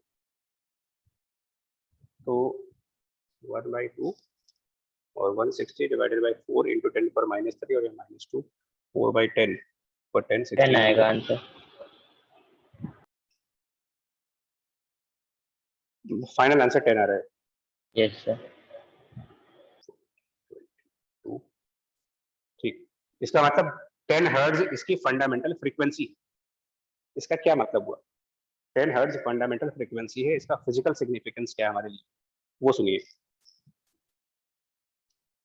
अगर हम ऐसी स्ट्रिंग में, ऐसे स्ट्रिंग को जिसे ट्यूनिंग फोर्क से वाइब्रेट करना चाह रहे हैं, हमने इसके एक एंड पर ट्यूनिंग फोर्क लगाई। सपोज जो हम ट्यूनिंग फोर्क लेकर के आ रहे हैं वो 50 हर्ट्ज का है। 50 हर्ट्ज की ट्यूनिंग फोर्क से आप एक ऐसी स्ट्रिंग को वाइब्रेट करना चाहते हो जिस स्ट्रिंग की फंडामेंटल फ्रीक्वेंसी 10 है। तो ये स्ट्रिंग कौन से पैटर्न के हिसाब से वाइब्रेट करेगी, इसमें मोड ऑफ वाइब्रेशन क्या बन जाएगा? इसका आंसर सुनिएगा। स्ट्रिंग हमेशा जो वाइब्रेट करेगी वो ट्यूनिंग फोर्क के फ्रीक्वेंसी पर ही चलेगी। इसकी फंडामेंटल फ्रीक्वेंसी क्या है वो किनारे कर दो। आप जिस फ्रीक्वेंसी का ट्यूनिंग फोर्क इसके साथ लगाओगे उसी फ्रीक्वेंसी पर ये वाइब्रेट करती है, क्योंकि ये फोर्स्ड ऑसिलेशन के एग्जांपल्स में जाते हैं। Standing with example of forced oscillation. ये स्ट्रिंग अपने आप ऑसिलेट नहीं करेगी अंटिल कि हम यहाँ ट्यूनिंग फोर्क न लगाएं। तो किसी चीज को किसी वाइब्रेटिंग ट्यूनिंग फोर्क को लाने के बाद अगर इसमें वाइब्रेशंस हो रही हैं, तो इसका मतलब ये जबरदस्ती वाइब्रेशंस क्रिएट करी जा रही है। तो स्ट्रिंग के पार्टिकल्स ट्यूनिंग फोर्क की फ्रीक्वेंसी के हिसाब से वाइब्रेट करेंगे। 50 हर्ट्ज का ट्यूनिंग फोर्क है, इसका मतलब स्ट्रिंग वाइब्रेट करना स्टार्ट कर देगी at the 50 hertz. But 50 hertz mode of vibration कौन सा बनेगा, क्योंकि इसके फंडामेंटल फ्रीक्वेंसी 10 है। इसके लिए फिफ्थ हार्मोनिक, इसके लिए यहाँ पे जाओ। स्ट्रिंग 50 हर्ट्ज पे चलेगी हमेशा, और ये 50 हर्ट्ज इसके फंडामेंटल फ्रीक्वेंसी का 5 टाइम्स है। इसका मतलब स्ट्रिंग 5th हार्मोनिक मोड में चलेगी। स्ट्रिंग का वाइब्रेशन 5th हार्मोनिक में होगा। क्या मतलब हुआ इसका? 5th हार्मोनिक या फिर 4th overtone. String 5th harmonic या फिर 4th ओवरटोन में वाइब्रेशंस करना स्टार्ट कर देगी। क्या मतलब हुआ उसका? कि इसके अंदर क्या वेवलेंथ बनेगी। क्वेश्चन पूछे, जो वेवलेंथ इस वाइब्रेशंस की वजह से जो वेवलेंथ क्रिएट होगी वो वेवलेंथ क्या होगी, तो उसका आंसर है वेवलेंथ का आंसर 50 हर्ट्ज का ट्यूनिंग फोर्क इसके अंदर क्या वेवलेंथ प्रोड्यूस करेगा, उसका आंसर 12/n। और 5th हार्मोनिक, सो n बराबर 5, ये n है। मतलब आपका ट्यूनिंग फोर्क फंडामेंटल फ्रीक्वेंसी से कितने टाइम्स है, वो हमारे लिए n की वैल्यू है, 5 टाइम्स है, तो n की value 5। Length is 1 metre, 2/5 0.4 metre, यानी कि 40 सेंटीमीटर की वेवलेंथ आएगी। 50 हर्ट्ज की फ्रीक्वेंसी, 40 सेंटीमीटर की वेवलेंथ, और फिफ्थ हार्मोनिक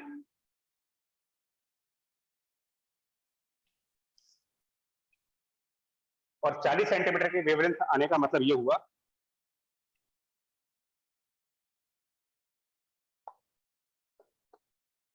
हमें पता है कि हमारी पूरी स्ट्रिंग 100 सेंटीमीटर की है, 1 मीटर यानी 100 सेंटीमीटर की है। हमको ये भी पता है कि यहाँ पर नोड बने हुए, यहाँ नोड बने हैं, 40 सेंटीमीटर वेवलेंथ है, लैम्डा बाई 4 डिस्टेंस पर एंटी नोड आ जाएगा, तो लैम्डा अपॉन 4 यानी कि 10 सेंटीमीटर, यानी यहाँ से 10 सेंटीमीटर आगे एंटी नोड, फिर 10 सेंटीमीटर आगे नोड, फिर 10 सेंटीमीटर आगे एंटी नोड, फिर 10 सेंटीमीटर आगे नोड, इस तरीके से ये सब 10-10 सेंटीमीटर पे होते जाएंगे एंड सो ऑन। बता पाएंगे कितने नोड और कितने एंटी नोड बनेंगे यहाँ पर अगर हर 10 सेंटीमीटर पे ऐसा हो रहा है? 5 एंटी नोड, 6 नोड। अच्छा, 6 नोड और 5 एंटी नोड, राइट। पर इतना सा समझना होता है स्टैंडर्ड यूनिट के अंदर, अगर इतना समझ लिया तो क्वेश्चन कर देंगे, क्योंकि क्वेश्चन की लैंग्वेज थोड़ी डिफरेंट है। आपको ये बिल्कुल क्लियर कर लो, आपको यहाँ पर वर्ड हो सकते हैं कि अ ड्राइवर ऑफ फ्रीक्वेंसी, तो ड्राइवर का मतलब ट्यूनिंग फोर्क, जिस ट्यूनिंग फोर्क या जिस भी चीज से ट्यूनिंग फोर्क हटा दीजिए, किसी भी चीज से अगर हमने स्ट्रिंग को डिस्टर्ब किया है, तो जिस चीज से स्ट्रिंग को डिस्टर्ब किया होगा उसकी अपनी एक फ्रीक्वेंसी होगी, वो frequency fundamental frequency of string से का जो भी मल्टीपल बनेगा, 3 टाइम्स, 4 टाइम्स, 2 टाइम्स, हो सकता है बराबर हो सकता है 10 हर्ट्ज फंडामेंटल है तो 10 हर्ट्ज का ट्यूनिंग फोर्क लेके आओ, 10 हर्ट्ज का ट्यूनिंग फोर्क लाएंगे, 10 हर्ट्ज फंडामेंटल है, इसका मतलब ये फंडामेंटल बोर्ड में वाइब्रेट करेगा। 20 हर्ट्ज का लाएंगे, सेकंड हार्मोनिक में चला जाएगा, 30 हर्ट्ज का लाओगे, थर्ड हार्मोनिक में चला जाएगा। अब बताएं स्ट्रिंग का मोड ऑफ वाइब्रेशन डिसाइड कैसे होता है? स्ट्रिंग का मोड ऑफ वाइब्रेशन स्ट्रिंग के अंदर वेव की wavelength, number of node, number of anti node, ये सब कुछ कैसे डिसाइड हो रहा है? पहला फैक्टर टेंशन और मास पर यूनिट लेंथ और लेंथ, टेंशन, मास पर यूनिट लेंथ और लेंथ, इनसे पहले आप क्रॉस चेक करके निकालोगे, कैलकुलेट करोगे फंडामेंटल फ्रीक्वेंसी। उसके बाद जिस ट्यूनिंग फोर्क से इसको डिस्टर्ब किया जा रहा है वो किस फ्रीक्वेंसी का है, वो इसका कितने टाइम से, उस हिसाब से आपको मालूम चलेगा कितने नोड बनने हैं, कितने एंटी नोड बनने हैं। ये प्राइमरी लेवल का क्वेश्चन आता है। उसके बाद इसी में अगले क्वेश्चन क्या हो सकते हैं, अगला क्वेश्चन क्या बन सकता है?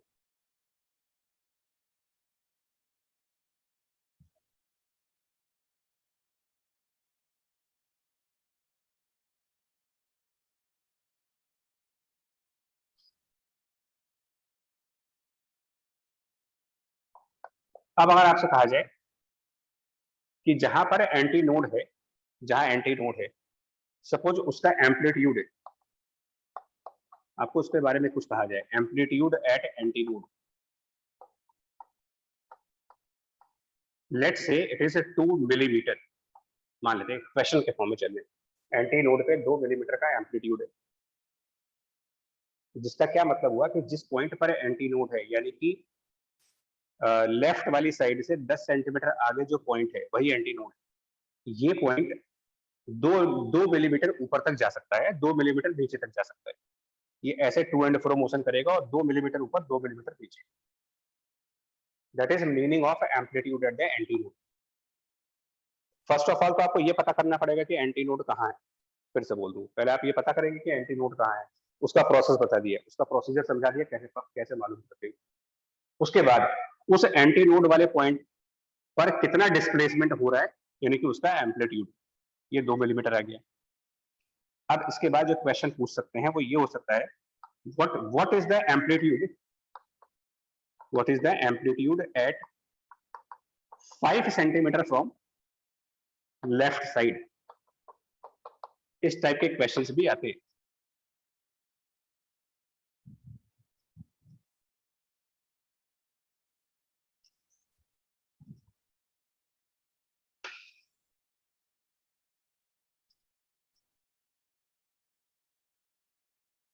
तो ये काम तो पहले हमेशा करना पड़ेगा मुझे, फंडामेंटल फ्रीक्वेंसी और ट्यूनिंग फोर्क की फ्रीक्वेंसी दोनों को देख करके आप पहले तो मोड ऑफ वाइब्रेशन डिसाइड कर लेना, वेवलेंथ डिसाइड कर लेना, नोड एंटी नोड कहाँ बन रहे ये डिसाइड कर लेना।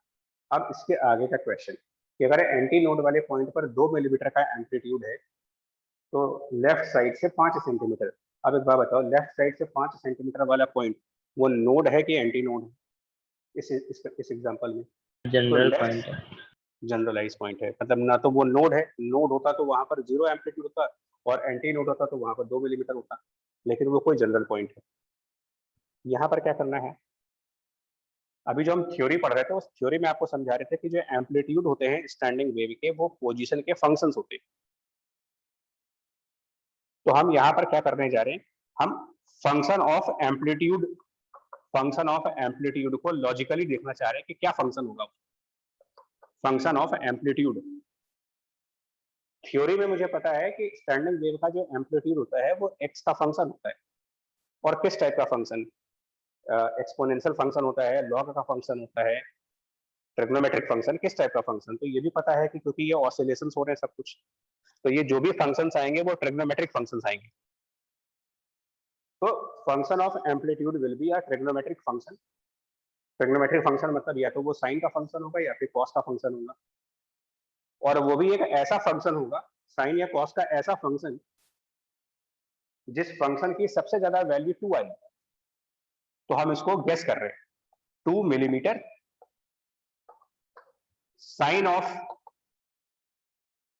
साइन के एक्स या करिए एम्पलीट्यूड। ये स्टेप थोड़ा सा मतलब एप्टीट्यूड के ऊपर है हमारे। पहले तो ये प्रॉपर्टी पता सबको है कि स्टैंडिंग वेव के अंदर एम्पलीट्यूड फंक्शंस आते हैं पोजीशन पे, इसका मतलब एम्पलीट्यूड का एक्स का रिलेशन होगा, वो रिलेशन साइन फंक्शन का होगा या फिर कॉस फंक्शन का होगा। ये भी एक डाउट है कि साइन फंक्शन लिखे या कॉस फंक्शन लिखे, दोनों आते हैं। तो आप चेक करो, लेफ्ट साइड को अगर हम x बराबर 0 कहें तो वहां नोड बन रहा है कि एंटी नोड बन रहा है? x बराबर 0 पर, तो आंसर मिल रहा है कि x नोड, यानी कि x बराबर 0 पर एम्पलीट्यूड की वैल्यू 0 आनी चाहिए। और दो ही पॉसिबिलिटी होती है, स्टैंडिंग वेव का एम्पलीट्यूड या तो साइन का फंक्शन होगा या कॉस का फंक्शन, या तो ये या फिर कॉस, या तो यहाँ साइन आएगा या यहाँ कॉस आएगा। कौन सा इसमें से वो कौन सा फंक्शन है जिसमें x बराबर 0 रखने पर आंसर 0 आ जाए, क्योंकि हमें उस पॉइंट पर नोड चाहिए। इसमें अगर आप जाते हो और x को 0 पुट करते हो तो आंसर 0 तो आएगा नहीं। इसका मतलब ये भी क्लियर हो गया कि एम्पलीट्यूड में साइन फंक्शन आएगा।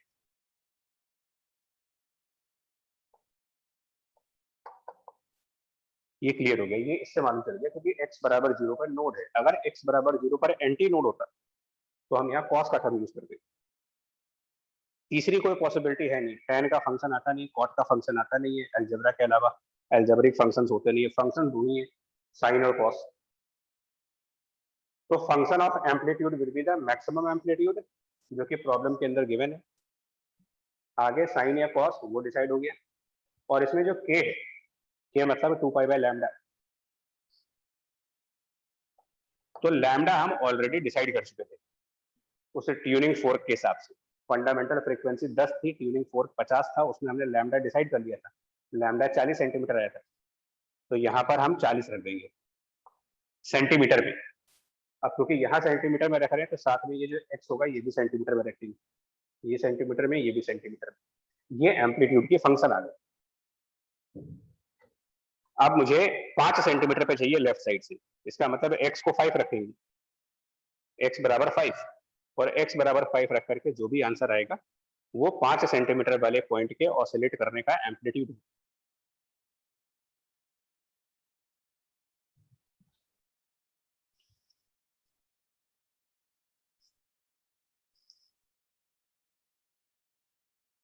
√2। हाँ, मतलब ठीक है, √2 मिलीमीटर, ये चीज क्लियर हुई क्या करना है इसमें प्रोसेस में। एम्पलीट्यूड हाँ, किसी जनरलाइज पॉइंट का निकालने के लिए क्या कर सकते हैं, आपको एंटी नोड का दिया जाएगा क्वेश्चन में, इसकी टेंशन ना लो। एंटी नोड पर एम्पलीट्यूड की वैल्यू क्वेश्चन में दी जाती है, हमें किसी जनरलाइज पॉइंट का पूछा जाता है, बट उसका स्टेप काफी लंबा है। पहले तो आपको लैम्डा निकालना पड़ता है, लैम्डा निकालने के लिए ट्यूनिंग फोर्क और फंडामेंटल फ्रीक्वेंसी का रिलेशन देखा जाता है। उससे मोड ऑफ वाइब्रेशन चेक किया जाता है, फिर लैम्डा की वैल्यू मालूम चलती है इस फॉर्मूले से, 12/n वाले फॉर्मूले से। उसके बाद हम एम्पलीट्यूड का फंक्शन चेक करते हैं।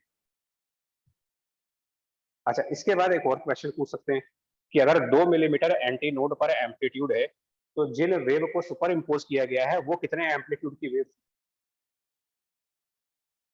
तो हमने पीछे थ्योरी में अभी आपको समझा रहे थे, तो ये समझा रहे थे कि अगर हमारी राइट डायरेक्शन में जो वेव जा रही है उसका एम्पलीट्यूड ए है और लेफ्ट डायरेक्शन में जो वेव आ रही है उसका भी एम्पलीट्यूड ए है, तो जो हमारी स्टैंडिंग वेव बनी थी उसका मैक्सिमम एम्पलीट्यूड 2a आया था। मतलब अगर आपके ट्रैवलिंग वेव ए और ए एम्पलीट्यूड, राइट, इसके अंदर स्टैंडिंग वेव होने का मतलब इसके अंदर दो ट्रैवलिंग वेव है। स्टैंडिंग वेव मतलब दो ट्रैवलिंग वेव अपोजिट डायरेक्शन चल रही है। स्टैंडिंग वेव की जो मैक्सिमम एम्पलीट्यूड है वो ट्रैवलिंग वेव की एम्पलीट्यूड से डबल है। मतलब कि अगर इसमें एंटी नोड वाले पॉइंट पर 2 मिलीमीटर का एम्पलीट्यूड है तो इसका मतलब जिन वेव को ट्रेवल किया गया होगा इसके अंदर वो 1 मिलीमीटर के एम्पलीट्यूड की रही होगी। Yes sir. ठीक है, ठीक, राइट। हाँ, एक ये क्वेश्चन है। और क्या क्वेश्चन बनते हैं इसमें?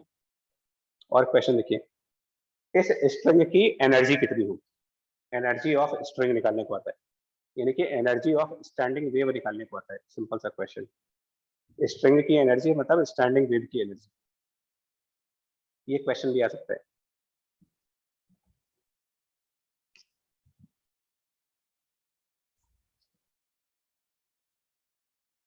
तो इसका क्या कंसेप्ट है?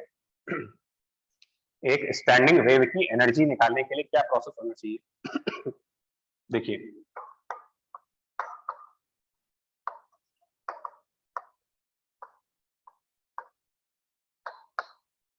Energy of standing wave. Standing wave मतलब दो ट्रैवलिंग वेव, तो इसका मतलब it should be 2 times energy of travelling wave.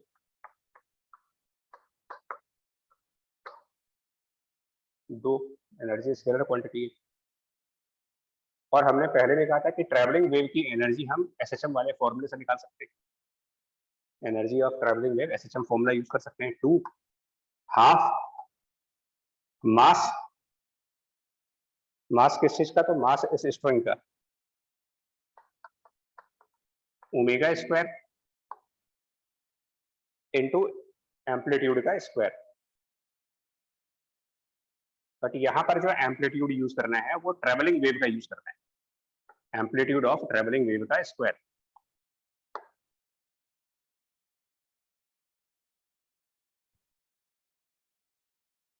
And that means कि इसका आंसर बन जाना चाहिए मास ऑफ स्ट्रिंग ओमेगा। अभी ओमेगा के बारे में भी समझाते क्या है, और एम्पलीट्यूड ऑफ ट्रैवलिंग वेव। जिस क्वेश्चन को हम लोग देख रहे हैं इसमें ट्रैवलिंग वेव का एम्पलीट्यूड कितना है, क्योंकि हमें क्वेश्चन में जो एम्पलीट्यूड दिया है वो स्टैंडिंग वेव का दिया हुआ है, मतलब एंटी नोड का दे रखा है 2 मिलीमीटर। स्टैंडिंग वेव अगर 2 मिलीमीटर एम्पलीट्यूड की थी, इसका मतलब जो ट्रैवलिंग वेव रहे होंगे उनके एम्पलीट्यूड्स क्या रहे होंगे? 1 mm। 1 mm। यानी इसको ऐसा भी कह सकते हैं, या तो ये फॉर्मेट लगा दे, या फिर आप एक काम कर सकते हो, इसको कह सकते हो कि mass of string omega square, और यहाँ पर एम्पलीट्यूड ऑफ स्टैंडिंग वेव कर दे, एम्पलीट्यूड ऑफ स्टैंडिंग वेव और उसका हाफ ले ले। दोनों ऑप्शन सही है, या तो ये है या तो ये, डिपेंड करता है क्वेश्चन में क्या दिया है। और बाकी सब चीजें क्लियर है, क्योंकि मास निकालने के लिए मास पर यूनिट लेंथ म्यू दिया हुआ था क्वेश्चन में, और इसकी लेंथ दी देखी, तो मास ऑफ स्ट्रिंग वहां से निकल जाएगा। अब मैं ये भी समझा दे रहा हूँ इंडिविजुअल पार्ट्स कैसे निकालेंगे। तो मास ऑफ स्ट्रिंग निकालने के लिए हम म्यू इनटू लेंथ यूज कर सकते हैं। एम्पलीट्यूड गिवन होता है, गिवन होगा, या तो ट्रैवलिंग वेव का गिवन होगा या स्टैंडिंग वेव का गिवन होगा, तो इसमें कुछ डाउट नहीं है। ओमेगा, ओमेगा मतलब 2 पाई इंटू फ्रीक्वेंसी, और फ्रीक्वेंसी निकालने के लिए स्पीड अपॉन वेवलेंथ। अब इसके आगे तो क्लियर है। स्पीड कैलकुलेट की जा सकती है √T/μ से, और लैम्डा कैलकुलेट किया जा सकता है मोड ऑफ वाइब्रेशन देख करके। जैसे कि इस एग्जांपल में 40 सेंटीमीटर है, और मोड ऑफ वाइब्रेशन कैसे देखना है ये बता दिया है आपको, या फिर फ्रीक्वेंसी को आप डायरेक्ट भी लिख सकते हैं, या फिर क्वेश्चन पर डिपेंड करता है। ये फ्रीक्वेंसी जो है ये एक्चुअल में वही फ्रीक्वेंसी होगी जो ट्यूनिंग फोर्क की है, 50 हर्ट्ज। तो आप चाहो तो डायरेक्टली 50 हर्ट्ज भी लिख सकते हो यहाँ पर 2πf में फ्रीक्वेंसी जो ट्यूनिंग फोर्क की है, क्योंकि ट्यूनिंग फोर्क ने ही स्ट्रिंग के अंदर वाइब्रेशन जनरेट की है, अपने आप स्ट्रिंग वाइब्रेट नहीं करेगी। स्टैंडिंग वेव फोर्स्ड ऑसिलेशन के एग्जांपल्स।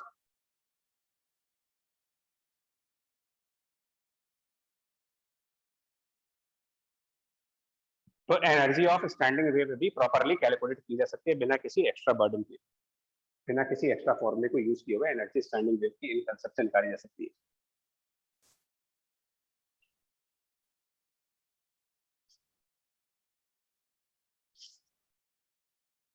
क्लियर हुआ है पॉइंट आपको सर इसमें? Yes sir. ठीक है ना? तो ये स्ट्रिंग के स्टैंडिंग वेव के जो आपको मैंने एग्जांपल कराए हैं विद ये सब बताते हुए कि कैसे कैसे हमें क्या क्या कैलकुलेट करने को आता है ये सब।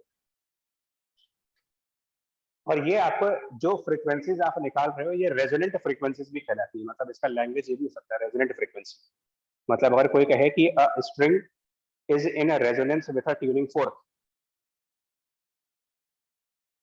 मतलब ये कि जो जो फ्रीक्वेंसी ट्यूनिंग फोर्क की है वही स्ट्रिंग की है। और वो मोड ऑफ वाइब्रेशन कौन सा होगा, तो आप ट्यूनिंग फोर्क की फ्रीक्वेंसी को स्ट्रिंग के फंडामेंटल फ्रीक्वेंसी से डिवाइड कर ले। फंडामेंटल फ्रीक्वेंसी का फॉर्मूला याद रखिए 1/2L/T/μ।